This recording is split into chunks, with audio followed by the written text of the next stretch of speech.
The starship Horizon moved slowly through the darkness of space. Inside, Captain Park Do-hun stood at the window and looked at the massive station floating before them. Nexus Prime, the capital of the Galactic Assembly, a place where 4,000 different species came together to rule the Milky Way galaxy. Do-hun was a tall man with tired eyes and gray hair at his temples.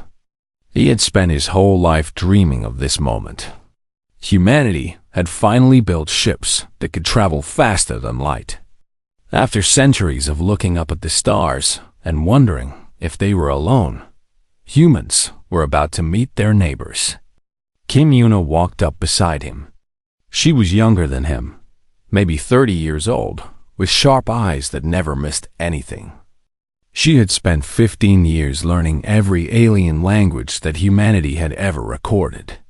"The station is bigger than I imagined," she said quietly. "Bigger than Earth's moon," Do-hun replied. "They've been building it for 1,000,000 years." Behind them, Lee Taiho checked his uniform one more time. He was a large man with scars on his hands from his years as a soldier. Now he served as a diplomat, but he still walked like someone ready for a fight. "I do not trust them," he said. "Any species that builds something this big wants to show power, not friendship." Do-hun turned to face his crew. There were 50 of them, the best humanity had to offer. Scientists, soldiers, translators, and dreamers.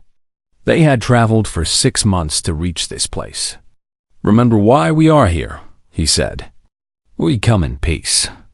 We come to join the galactic community. Whatever happens in there, we represent all of Earth. All 8 billion people are watching us." The Horizon docked at the station, and the humans stepped out into a world they had never imagined. The corridors of Nexus Prime were filled with aliens of every shape and size. Some walked on 2 legs like humans. Others floated through the air like clouds of colored gas.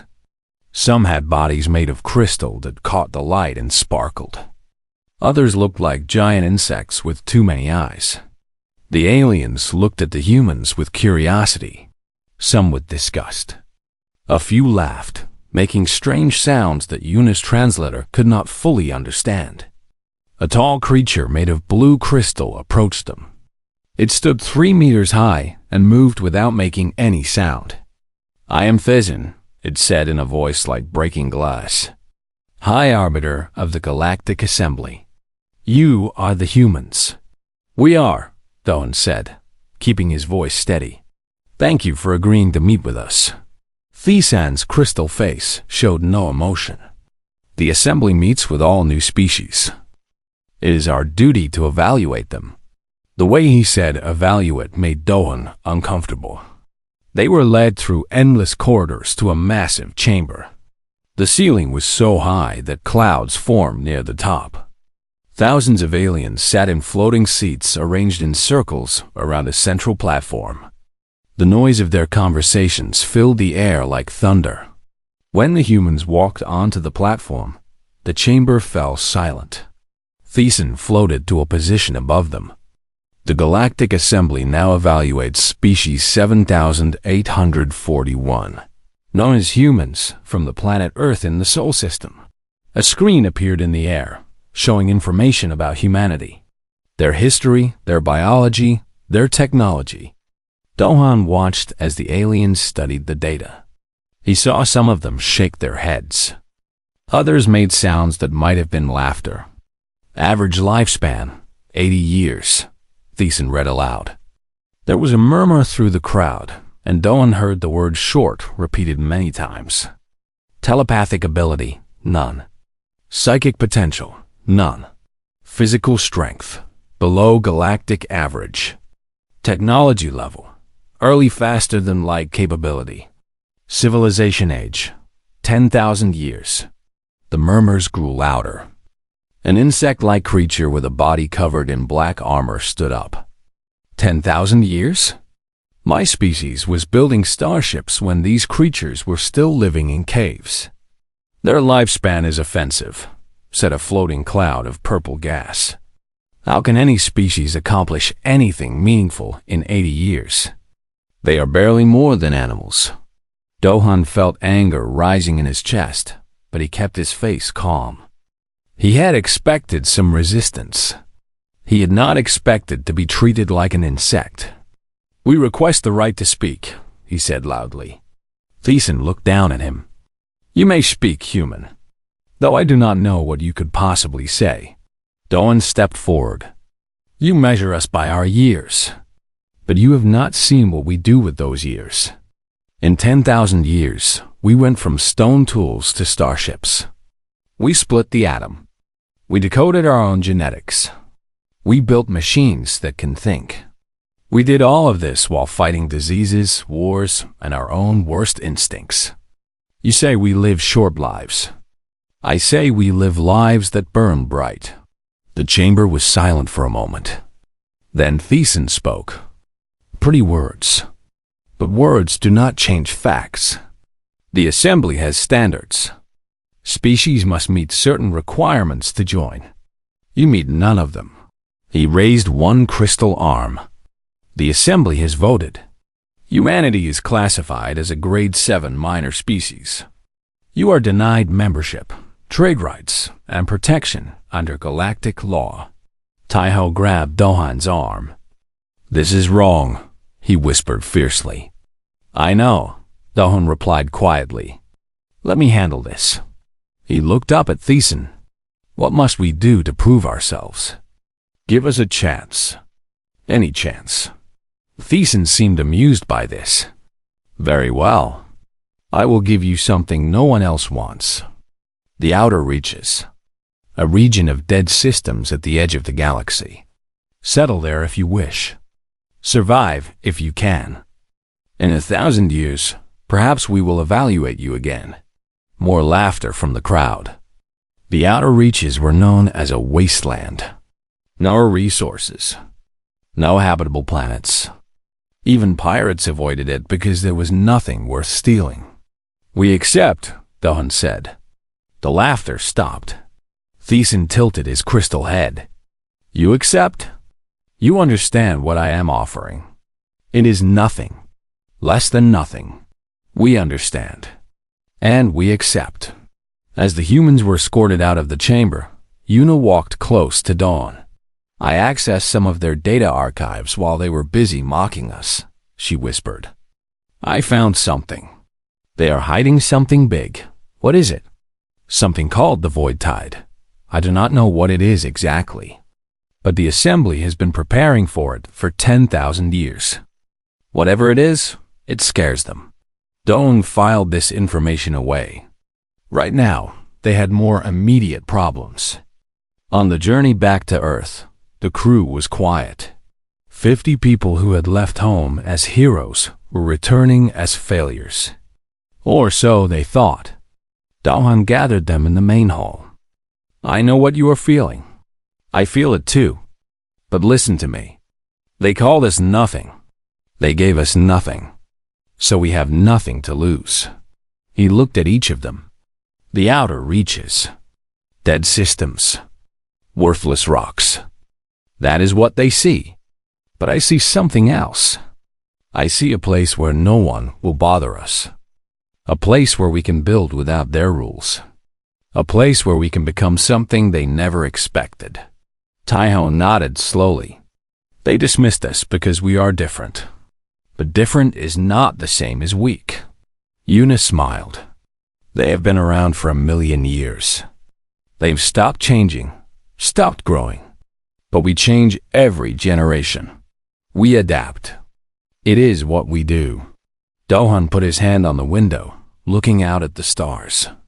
"They gave us 1,000 years to prove ourselves. I say we do it in 10. The horizon flew toward Earth, carrying 50 humans who had been rejected by the galaxy, but also carrying something the galaxy had failed to notice: the stubborn, unbreakable spirit of a species that refused to accept defeat. The Assembly had made a mistake. They would learn this soon enough. 5 years had passed since the day the Galactic Assembly laughed at humanity. On a rocky planet at the edge of the outer reaches, a city had grown where nothing should exist. New Bizon, they called it, named after a coastal city on Earth that had been destroyed and rebuilt many times throughout history. The name was a promise. We fall down, we get back up. Governor Choi Min-ji stood on the balcony of her office and watched the sun rise over the mountains. The sun was smaller than Earth's sun. The sky was more purple than blue. But it was home now. 30,000 humans lived here, and more arrived every month. Min-ji was a small woman with white hair and a face full of wrinkles. She was 62 years old, which the assembly would call ancient for a human. But her eyes were sharp and her mind was sharper. She had been a city planner on Earth before volunteering for the colony mission. "You are too old for this," her children had said. "The outer reaches will kill you." She had smiled at them. "Then I will die doing something that matters." 5 years later, she was still alive. And New Bizon was thriving. A knock came at her door. "Come in," she called. Han Ji-woo entered the room.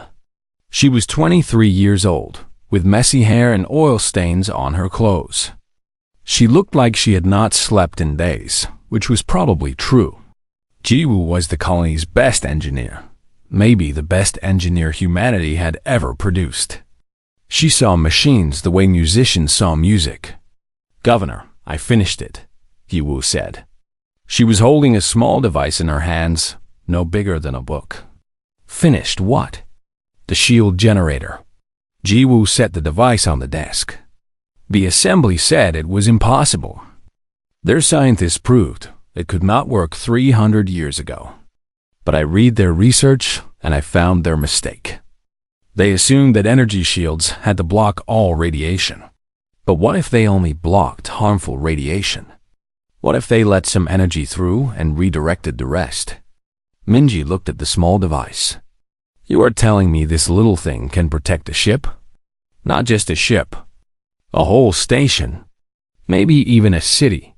Ji-woo's eyes were bright with excitement. "I tested it on the mining platforms. The radiation levels in the outer reaches are deadly. You know that. But with this shield, our workers can stay outside for 12 hours instead of 2. Governor, do you understand what this means? We can mine 10 times more resources. We can build 10 times faster." Min-ji smiled.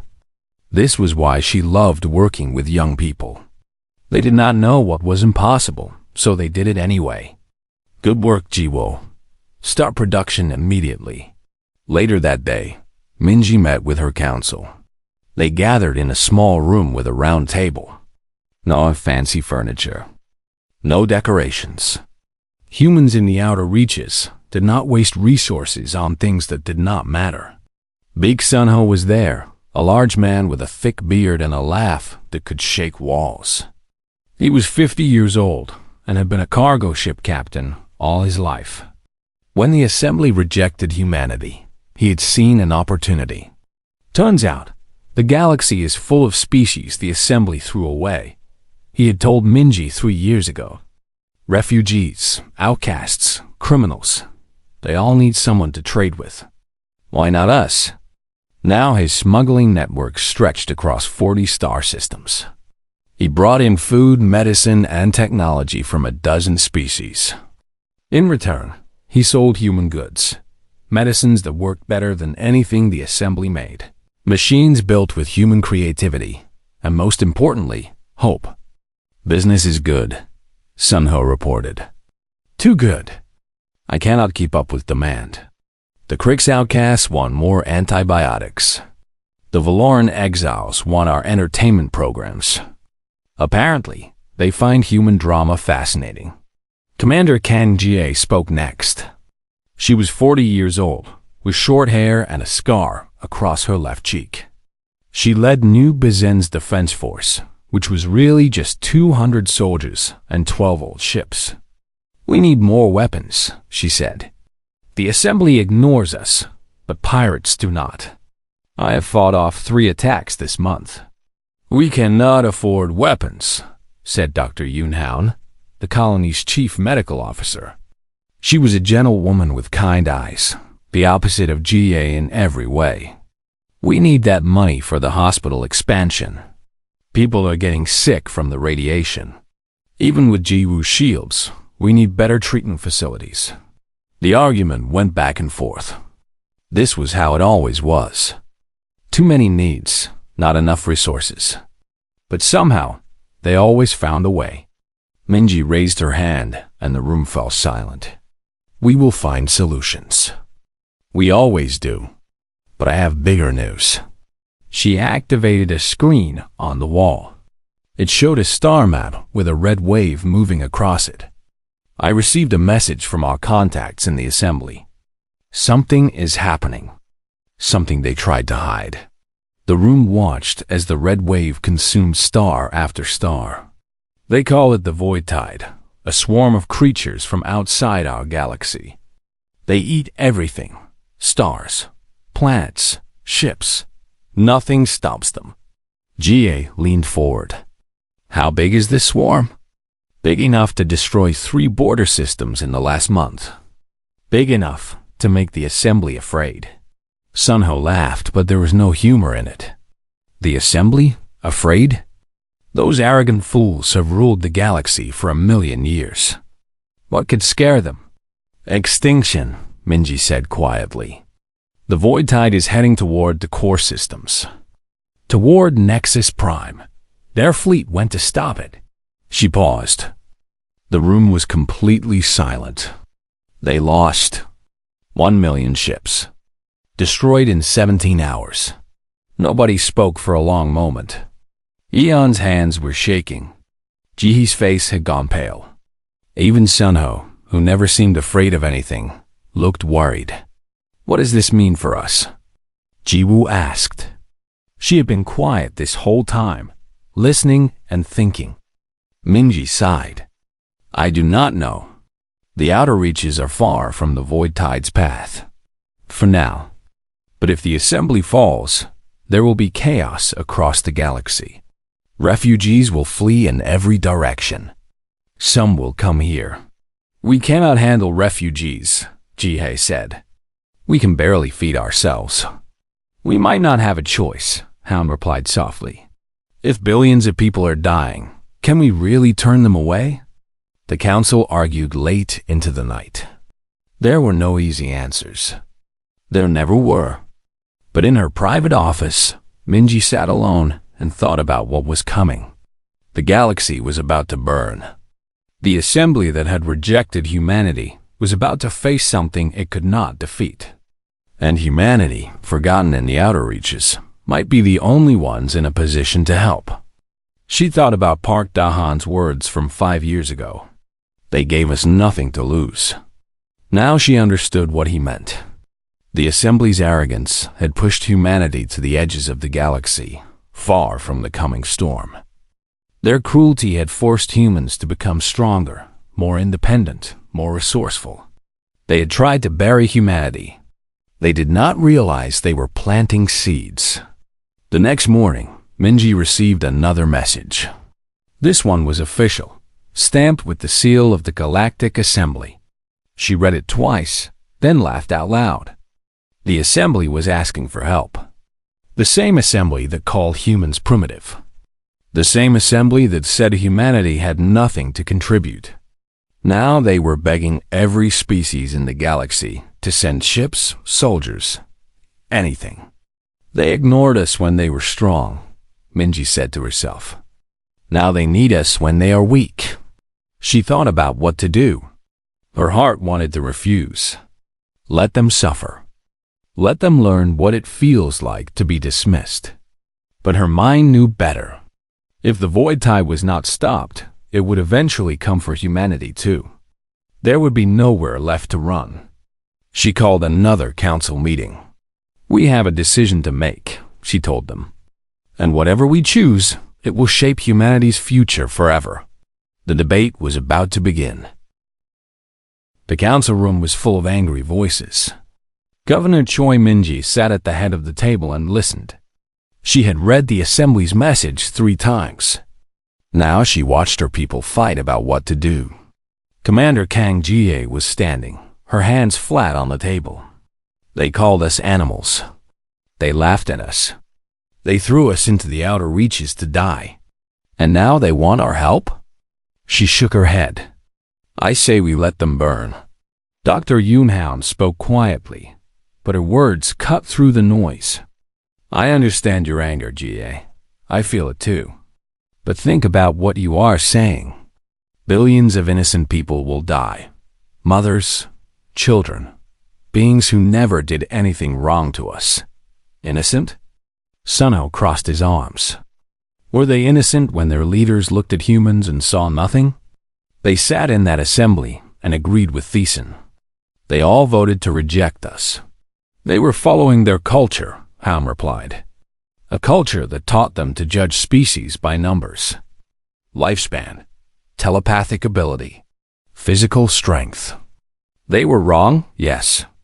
But wrong is not the same as evil. Jiwoo had been silent, running numbers on her tablet. Now she looked up. There is another problem. Even if we wanted to help, what could we do? We have 12 ships. 12. The assembly lost 1 million. Exactly, Jie said. We cannot save them, even if we tried. So why pretend? The door opened, and an old man walked in. Pogdon had aged much in 5 years. His hair was completely white now, and he walked with a slight limp from an injury he got during a pirate attack 2 years ago.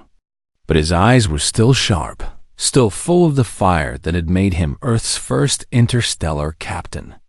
I hope I am not interrupting, he said. Minji smiled. Never. Please, sit. Dohan took a seat and looked around the table. I heard you received a message from the assembly. I imagine you are discussing whether to help. We are, Minji said. The opinions are divided. Dohan nodded slowly. I stood before Thiessen 5 years ago. I asked for a chance, and he gave us rocks and radiation. I was angry for a long time. Sometimes I still am. He paused. But anger is a fire. It can warm you or burn you. The choice is yours. Jie frowned.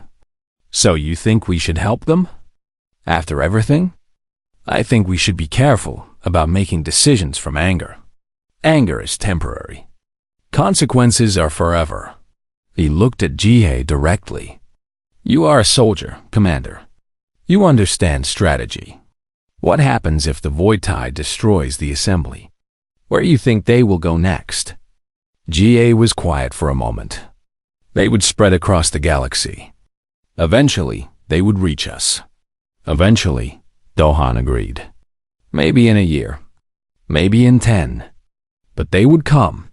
And then we would have to fight them alone, without any allies, without any support. But we cannot beat them with 12 ships, Jiwoo repeated. No, we cannot, Dohan said. But we have something else. Something the assembly does not have. He looked at Jiwoo's tablet. Your shield generator. I heard about it. The assembly said it was impossible. You built it anyway. That is what humans do. We solve problems that others say cannot be solved. Minji leaned forward. What are you suggesting? I am suggesting that we do not send military help. We cannot afford to lose ships or soldiers. But we can do other things. We can take refugees. We can share technology. And we can show the galaxy that humanity is not like them. We do not abandon people just because they are weak. The room was quiet as everyone thought about this. Hao nodded slowly. It is a middle path. We help, but we protect ourselves too. Sunho scratched his beard. I could use my network to bring refugees here. We have the space. The outer reaches has more empty planets than we can count. Jie did not look happy, but she did not argue. If we are taking refugees, we need rules. We cannot let just anyone in. We need to check them. Make sure they are not bringing trouble. Minji looked around the table. Is this our decision then? We refuse military aid but offer humanitarian support. One by one, they nodded. Even GA, though she still looked angry. Good, Minji said. I will send our response to the assembly. The message was simple. Humanity would not send ships to fight. But any refugee who reached the outer reaches would be welcomed. Any wounded would be healed. Any hungry would be fed. The assembly's response came quickly. High Arbiter Thiessen himself sent a message. His crystal voice sounded tired, nothing like the arrogant being who had dismissed humanity 5 years ago. This is not enough, he said. We need ships. We need soldiers. Your humanitarian offer is meaningless if there is no one left to help. Minji replied calmly. You gave us nothing when we asked for help. We are giving you more than nothing. That is the best we can offer. Thiessen was silent for a long moment. Then he said something that surprised everyone. I understand. I do not blame you. Perhaps we deserve this. The connection ended. In the weeks that followed, everything changed. The Void Tide continued its advance. More systems fell. The Assembly's second fleet was destroyed almost as quickly as the first. Panic spread across the galaxy like a disease. And the refugees came. First in small groups. Families in broken ships carrying everything they owned. Then in larger waves. Entire colonies fleeing the approaching swarm. They came from 100 different species, speaking 1,000 different languages. They came to the place the Assembly had called worthless. They came to the humans who had been called nothing. Sunho's smuggling ships became rescue ships. His crews worked day and night, pulling refugees from damaged vessels, guiding lost ships to safety. Never thought I would be doing this, he told Minji one night, exhausted but smiling. Saving the people who used to look down on us. Anne's hospital expanded 3 times. She trained alien doctors alongside human ones, learning from each other. Some species could heal wounds that humans could not. Humans had medicines that worked on diseases other species had never cured. Together, they were saving lives that neither could have saved alone. And then Jiwoo made her discovery. She was testing her shield generator on a refugee ship that had been damaged by Void Tide scouts. The swarm used a special attack that drained energy from anything it touched. Ships would lose power and drift helplessly until the swarm consumed them. But Jiwoo's shield held. She tested it again and again. The results were always the same. A generator, the one the Assembly said was impossible, could stop the Void Tide's main weapon. She ran to Minji's office without even stopping to clean the grease from her hands. Governor, you need to see this. Minji watched the test recordings. Her face showed no emotion, but her hands were shaking. You understand what this means? Jiwoo said. We have a defense. The only defense in the galaxy that works against them. Minji understood. She understood perfectly. Humanity had been rejected because they were considered useless. Now they held the one thing that could save everyone. She sent a message to Captain Doan. We need to talk. That night, they stood together on the balcony of her office, looking up at the stars. The galaxy will come to us now, Minji said. Not as beggars. As desperate people willing to do anything. Doan nodded. We need to be ready. This is not just about survival anymore. This is about who we want to be. Do we share the technology? We have to. If we keep it to ourselves and the galaxy dies, we die too eventually. Besides, he smiled slightly, this is our chance to show them. They measured us by lifespan and telepathy. Let us show them a different way to measure worth. Minji looked at the stars, knowing that somewhere out there, the Void Tide was still coming. But for the first time since this began, she felt something other than fear. She felt hope. Call the council, she said. We have work to do. The galaxy had dismissed humanity. Now humanity held the key to survival, and they were going to use it to save everyone, whether the galaxy deserved it or not. The void tide had consumed 30 star systems, 200 billion lives lost. And still it came. On New Bizon, the streets were filled with aliens now. Valaran refugees walked beside Crick's outcasts. Nathal floated through the marketplaces, trading stories with human children who had never seen gaseous beings before. The colony that once held 30,000 humans now held 300,000 beings from across the galaxy. And in the center of the city, in a building that used to be a mining equipment warehouse, Han Jiwoo led the largest engineering project in galactic history. She stood on a platform above the factory floor, watching thousands of workers build shield generators. Humans worked alongside aliens. A Valaran crystal smith taught a young human boy how to shape the focusing lenses. A Crick's engineer argued with a human designer about power distribution, their translator struggling to keep up with the technical language. Jiwoo. Someone called her name, and she turned to see a Valaran approaching. He was shorter than most of his species, with cracks running through his crystal body that showed his age. His name was the SS&. Yes, that Thusin, the High Arbiter who had dismissed humanity 5 years ago. He had arrived on New Bizon 2 weeks ago, carried on a refugee ship with nothing but the crystal body he was born with. The fall of the assembly had been complete. Nexus Prime was evacuated. The grand halls where he once judged species were now empty and dark. High Arbiter, Jiwoo said. She still did not know how to talk to him. Do not call me that, Thiessen said. His voice was tired, nothing like the proud tone from 5 years ago. I am not an arbiter anymore. I am not high anything. I am just another refugee. He walked beside her, looking at the factory below. 5 years ago, I told your captain that your species had nothing to contribute. I said you were primitive, that you lived lives too short to matter. He paused. I was wrong. I was more wrong than I have ever been in my 7,000 years of life. Jiwoo did not know what to say, so she said nothing. This shield technology, Thiessen continued. My scientists told me it was impossible 300 years ago. I believed them because they had always been right before. But they were looking at the problem the wrong way.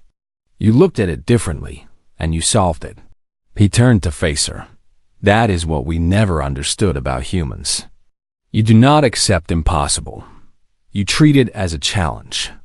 Jiwoo finally found her voice. My grandmother used to say that impossible just means nobody has tried hard enough. Thiessen made a sound that might have been a laugh. Your grandmother was wiser than all the scientists in the assembly. Across the city, in a military facility built from refugee ships welded together, Commander Kang Jiwei trained the strangest army the galaxy had ever seen. Human soldiers practiced formations alongside Crick's warriors. Valaran tacticians shared battle plans with human strategists. A former pirate named Seo Dong-yoon, who had once attacked human ships, now commanded a squadron of 30 vessels crewed by 6 different species. No Yoonji, a small woman who spoke more than she should and thought faster than anyone GA had ever met, drew battle plans on a giant screen. She had been rejected from Earth's military academy for being too unconventional. Now she was designing tactics that military experts from a dozen species called brilliant. The Void Tide thinks as one mind, Yoonji explained to the gathered commanders. That is their strength, but also their weakness. If we attack in predictable patterns, they adapt instantly. But if we attack in ways that make no sense, even to ourselves, we confuse them. A Crick's commander clicked his mandibles, a sound of frustration. You want us to fight randomly? That is not strategy. That is chaos. No, Yoonji smiled. It is human strategy. We are very good at chaos. GA watched her soldiers train. 3 months ago, she had wanted to let the assembly burn. Now she was preparing to lead their survivors into battle. Life was strange that way. Big Sunho walked up beside her. He looked exhausted. His ships had been running rescue missions non-stop for weeks. "How does it feel?" he asked. "Commanding aliens who used to think we were nothing?" GA shrugged. "They do not think that anymore. War changes people." "Does it change you?" She thought about it. "Yes, I used to hate them. Now I just want to protect them. All of them. Even the ones who do not deserve it." She smiled slightly. "Maybe that makes me weak." "No," Sunho said. "That makes you human." Dr. Yoon Houn had not slept in 3 days. The medical center was overflowing. Wounded soldiers, sick refugees, beings whose bodies she had never studied, suffering from conditions she had never seen. Every hour brought new challenges, but also new discoveries. A Naval healer showed her a technique for treating radiation sickness that was twice as effective as any human method. A Valoran doctor taught her how to use crystal resonance to detect internal injuries. And Hound shared human knowledge in return: surgery techniques, antibiotic treatments, psychological care methods that other species had never considered. "Why do you do this?" a young Krix patient asked her one night. He had lost 3 of his 6 legs in an attack. "Your species owes us nothing. Less than nothing. We treated you like insects." Hound bandaged his wounds gently. "When I was a child, my grandmother was very sick. A doctor from another country, a country that had been our enemy in a war, came to help her. I asked him why. He said that sickness does not care about borders or history. Doctors should not either." The Krix was silent for a moment. "Your grandmother, was she saved?" "Yes, she lived another 20 years. And this doctor, what happened to him?" Hound smiled. "He became my teacher. He taught me that healing is not about who deserves it. It is about who needs it." The day of the final battle arrived. The fleet gathered at the edge of the outer reaches, in a region they had named the Thyssen Line. It was a strange army. Human warships flew beside Valoran cruisers. Krix assault boats formed wings around Nethel carriers. Ships that had been enemies weeks ago now fought as allies. Park Dawn stood on the bridge of the horizon. His old ship had been rebuilt many times over the years. New engines, new weapons, new shields. But the heart was the same. This was the ship that had carried humanity to the assembly 5 years ago. Now it would carry them into the biggest battle in galactic history. Kim Yuno was there too. She had refused to stay behind. "I have spent my whole life learning to communicate with other species. Now I finally have something important to say." The void tide appeared on the sensors. A wave of darkness that seemed to swallow the stars themselves. Millions of creatures, maybe billions, moving as one mind. They had destroyed everything in their path for months. Nothing had stopped them. Until now. Jihee's voice came over the fleet communication.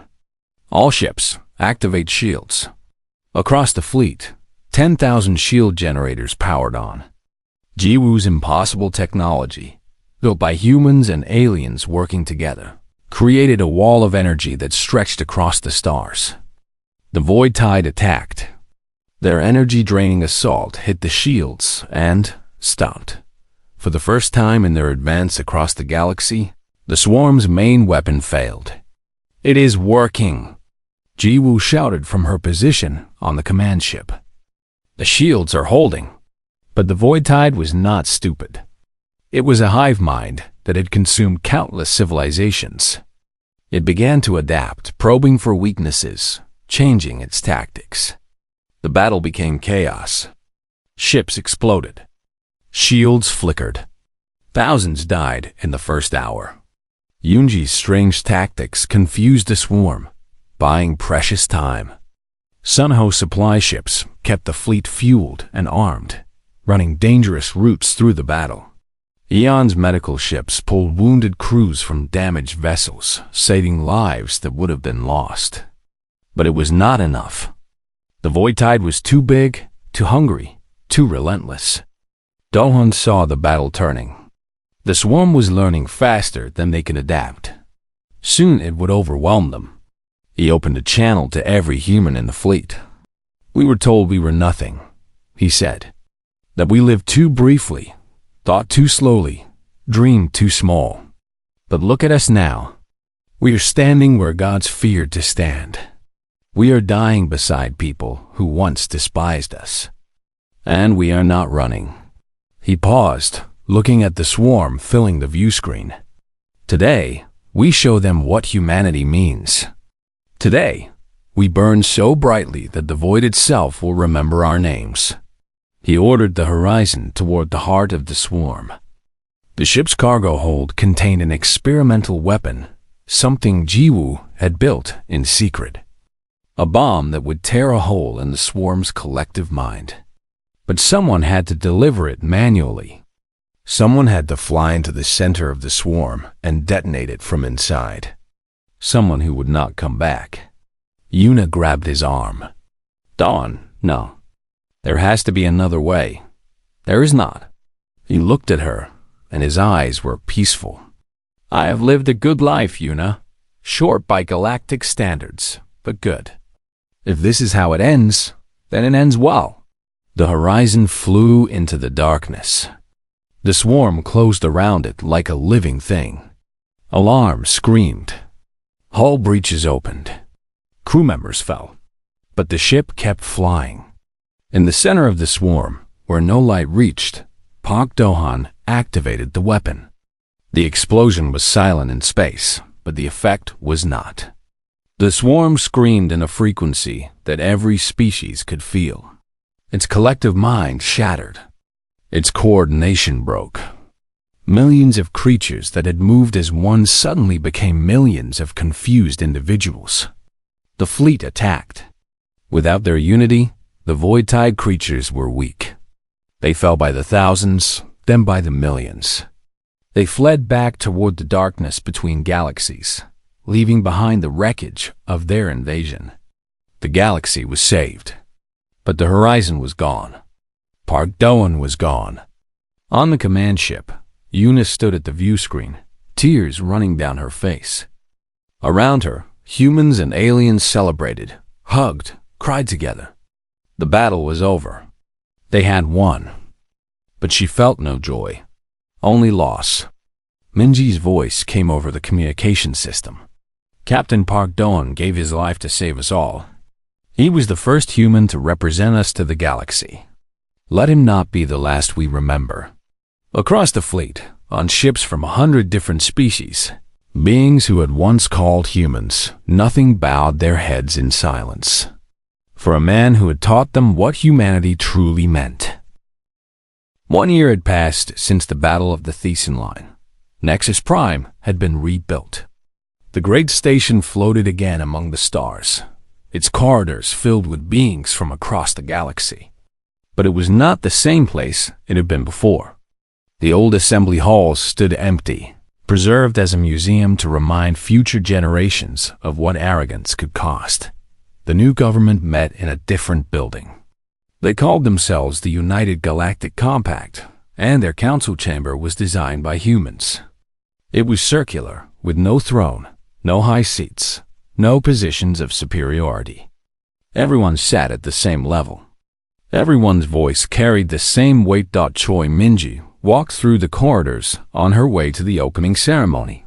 She was 63 now, her white hair cut short, her face showing the stress of a year spent rebuilding civilizations. But she walked with strength because she had much to be proud of. Aliens bowed to her as she passed. Not the shallow bows of politics, but deep ones of genuine respect. Many of them were refugees she had welcomed to the outer reaches. Others were soldiers who had fought beside humans at the Thesan Line. Some were families whose children had been saved by Dr. Hyun's hospitals. Governor Minji, a young Valoran, called out. His crystal body was still forming, barely 20 years old by his species standards. "My family wanted me to thank you. We lost everything when our world fell. You gave us a new home." Minji smiled at him. Your people helped us build it.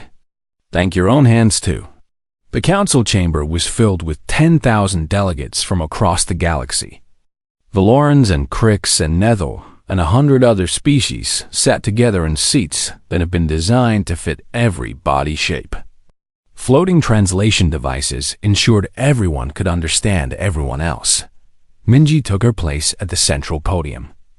Cameras broadcast her image to trillions of beings across thousands of worlds. She had practiced this speech many times, but now, standing here, she threw away the prepared words and spoke from her heart. 1 year ago, the galaxy learned a lesson written in blood and fire, she began. The Galactic Assembly measured humanity by our lifespans and found us wanting. They measured us by our telepathy and found us mute. They measured us by their standards and called us primitive. She looked across the hall at faces of crystal and chitin and gas and flesh. But they never asked the right question. They asked what we lacked. They never asked what we carried. And what we carry is this. She paused, letting the silence build. We know our lives are short. We know we are small and fragile and mortal. Every human grows up knowing that death waits for them. We do not live for millennia. We do not have time to waste on arrogance or pride. And because of this, we waste nothing. Not a moment. Not a chance. Not a single life. Your ancient species built empires and then grew comfortable. You forgot how to struggle, how to sacrifice, how to burn for something greater than yourselves. You forgot because you had time. Endless time. Time made you slow. Time made you afraid of change. Time made you believe that you had all the answers. We never had that luxury. We are born fighting. We fight disease and age and accident from the moment we open our eyes. And because we know we will die, we learn to live. We take risks you would never consider. We dream dreams you would call impossible. We love harder and fight fiercer because we know our time is limited. That is what humanity means. The chamber was silent. Not the uncomfortable silence of disagreement, but the deep silence of beings truly listening. Park Doan gave his life to save us all, Minji continued. He was 61 years old. By Valoran standards, he was a child. By human standards, he was a wise old man who had lived a full life. When he flew into the heart of the swarm, he was not afraid. He knew exactly what he was doing and why. In his final message, he said something I will never forget. He said, "Greatness is not measured in years, but in what we do with them." I believe he was right. And I believe this new compact we are building should remember his words. Not as a tribute to humanity, but as a principle for all of us. She raised her hand toward the chamber. Let us build a galaxy that measures species by their courage, not their lifespans. By their kindness, not their telepathy. By their dreams, not their conquests. Let us build something better than what came before. The applause started slowly, then grew until the walls shook with it. Aliens who had never clapped before learned the motion from their human neighbors. The sound echoed through Nexus Prime and out into the stars dot in orbit above the station. A new ship received its commission. The Horizon 2 was twice the size of the original vessel. Built with technology from a dozen species, combined with human engineering. Its hull was reinforced with Valoran crystal. Its engines were improved by Crix designs. Its medical bay contained Nethal healing chambers alongside human surgical equipment. Captain Kang Jie stood on the bridge and looked out at the stars. She had never wanted to be a captain. She had wanted to be a soldier to fight and protect. But Dawn's death had changed her. Someone had to carry his mission forward. Someone had to show the galaxy that humanity's best qualities lived on. Han Jiwoo stood beside her, now the ship's chief engineer. She had aged in the past year, her youthful energy replaced by something more mature. But her eyes still lit up when she looked at machines, still saw possibilities where others saw problems. Where do we go first? Jiwoo asked. Jie looked at the star map. Dozens of systems still needed help. Worlds destroyed by the void tide that needed rebuilding. Species who had never met humans and still judged them by the old standards. And somewhere out there, in the darkness between galaxies, the remnants of the swarm still waited. Everywhere, she said. We go everywhere. On New Bizin, the planet that had been a death sentence was now the medical capital of the galaxy. Dr. Yoon Hound walked through her hospital, checking on patients from 20 different species. The building had grown so large that she needed a vehicle to travel from one end to the other. Thousands of doctors worked here now, training and learning and saving lives together. A young human doctor ran up to her. Dr. Yoon, we have a difficult case. A Valaran child with a crystal fracture that our techniques cannot heal. Hound smiled. Have you talked to Dr. Thiessen? He knows Valaran physiology better than anyone. Thiessen? The former High Arbiter? He works here. He does. He came to me after the battle and asked what he could do to help. I told him we needed teachers. So now he teaches. Hound patted the young doctor's shoulder. Go find him. He's probably in the Crystal Garden, complaining about how young people do not appreciate proper medical form. The young doctor hurried away, and Hound continued her rounds. She passed the room where a Crix patient was teaching a human child how to click rhythms with her mandibles. She passed another room where a Nethal healer was showing human doctors a meditation technique that reduced pain without medication. This was what she had always wanted. A place where healing had no borders. Where species did not matter.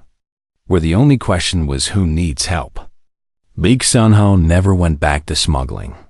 He had opened a bar on Nexus Prime, in a location where 3 corridors from 3 different species districts came together. He called it the Horizon, in honor of the ship and the man who had been its captain. It was the most popular establishment on the station. Beings who had been enemies now shared drinks and stories.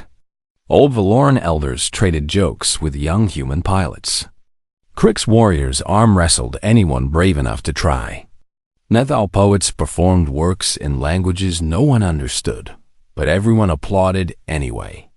Sunho stood behind the bar, pouring drinks and listening to conversations. A Valaran merchant was telling a human trader about business opportunities in the rebuilt systems. A Crix former soldier was asking a human veteran for advice on dealing with nightmares.